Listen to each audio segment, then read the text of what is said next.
দীর্ঘ এক যুগ পর বাংলাদেশের রাজনৈতিক দল হিসেবে জামাত ইসলামের নিবন্ধন পুনর্বহাল করেছে সুপ্রিম কোর্ট। এই রায়ের ফলে দলটি আবারও নির্বাচন কমিশনের অনুমোদিত রাজনৈতিক দল হিসেবে স্বীকৃতি পেল এবং জাতীয় নির্বাচনে অংশগ্রহণের সুযোগ ফিরে পেল।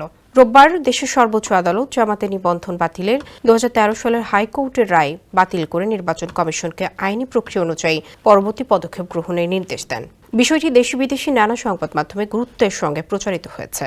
পাকিস্তানের বেশ কয়েকটি প্রভাবশালী সংবাদ মাধ্যমে এই রায়কে কেন্দ্র করে খবর প্রকাশ করেছে।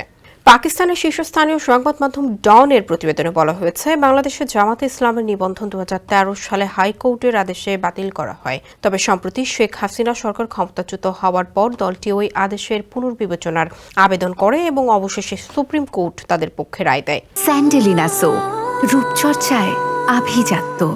প্রতিবেদনে আরও উল্লেখ করা হয়, এই রায় এমন সময় এলো যখন গত 27 মে বাংলাদেশের সুপ্রিম কোর্ট জামাত নেতা এটিএম আজহারুল ইসলামের বিরুদ্ধে যুদ্ধাপরাধের মামলায় দেওয়া মৃত্যুদণ্ড বাতিল করেছে। 1971 সালের মুক্তিযুদ্ধ চলাকালে ধর্ষণ, হত্যা ও গণহত্যার অভিযোগে 2014 সালে তাকে দণ্ডিত করা হয়েছিল।